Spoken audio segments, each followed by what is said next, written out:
राम मंडळी, आपले आपण यूट्यूब चॅनलवर आपलं आज पुन्हा एकदा स्वागत. नवा दिवस नवा विषय.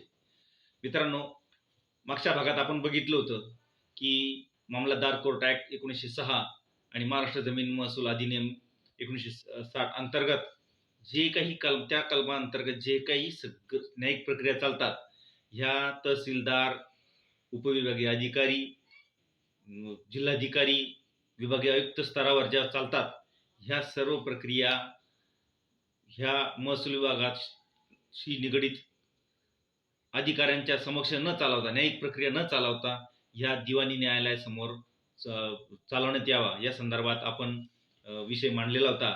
मित्रांनो, आम्ही 7 सप्टेंबर 2022 या दिवशी वैजापूर तालुका कृती समितीच्या माध्यमातून महाराष्ट्र शासनाला, मुख्यमंत्र्यांना, उपमुख्यमंत्र्यांना, तत्कालीन उपमुख्यमंत्री, विधिमंत्री यांना ह्या संदर्भात पत्रव्यवहार केला होता की राज्यात महसुली न्यायालयाची स्थापना करण्यात यावी. परंतु त्यात थोडासा कालावधी गेला, परंतु शासनानं ह्या आमच्या या मागणीचा विचार केला आणि साधारण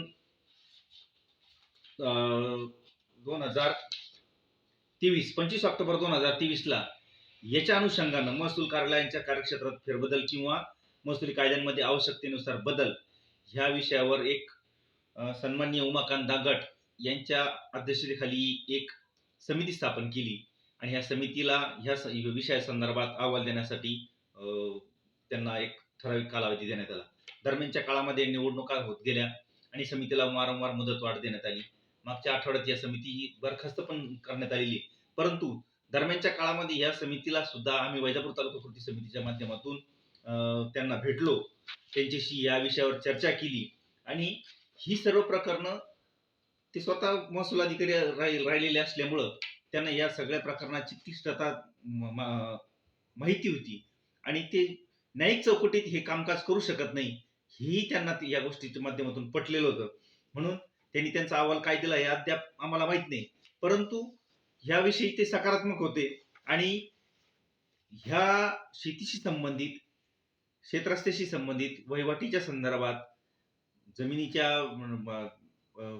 बांधबंदिशीच्या संदर्भात या सगळ्या ज्या गोष्टी याच्याशी संबंधित सर्व न्यायिक प्रक्रिया या दिवाणी न्यायालयातच चालवण्यासंदर्भात आमचा नेहमी आग्रह आहे.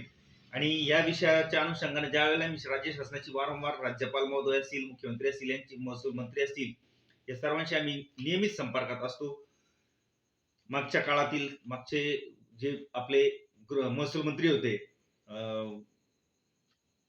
विखे पाटील यांनी या संदर्भात त्यांचे अप्पर मुख्य सचिव जे आहेत महसूल विभागाचे यांना या संदर्भात एक सविस्तर अहवाल तयार करण्यासंदर्भात सुद्धा ऑगस्ट 2024 मध्ये पत्रव्यवहार केलेला आहे. परंतु शेतकऱ्यांच्या जीवनाशी निगडीत, दैनंदिन व्यवहाराच्याशी निगडीत असलेल्या अशा ह्या मामलतदार कोर्ट ऍक्ट असेल किंवा महाराष्ट्र जमीन महसूल अधिनियम असेल, याच्याशी निगडीत असलेल्या लाखो केसेस ह्या राज्यभर प्रलंबित आहेत आणि याच्यासाठी सर्व महसूल अधिकारी हे त्यांच्या योग्य योगदान देऊ शकत नाही, कारण त्यांच्याकडे शेकडो इतर प्रशासकीय कामकाज असल्यामुळे त्याच्यासाठी योग्य योगदान देऊ शकत नाही. म्हणून ही प्रलंबित पडलेल्या ज्या केसेस जर निकाली काढायच्या असतील, या याचिका जर निकाली काढायच्या असतील, तर स्वतंत्र महसुली न्यायालय स्थापन करणे हे एक महत्वाचा मुद्दा असू शकतो. किंवा ह्या दोन्ही कायद्याखाली जे न्यायिक प्रक्रिया चालतात, ह्या सगळ्या न्यायिक प्रक्रिया या दिवाणी न्यायालयाच्या माध्यमातून चालवण्यात यावा असा एक आमचा आग्रह आहे.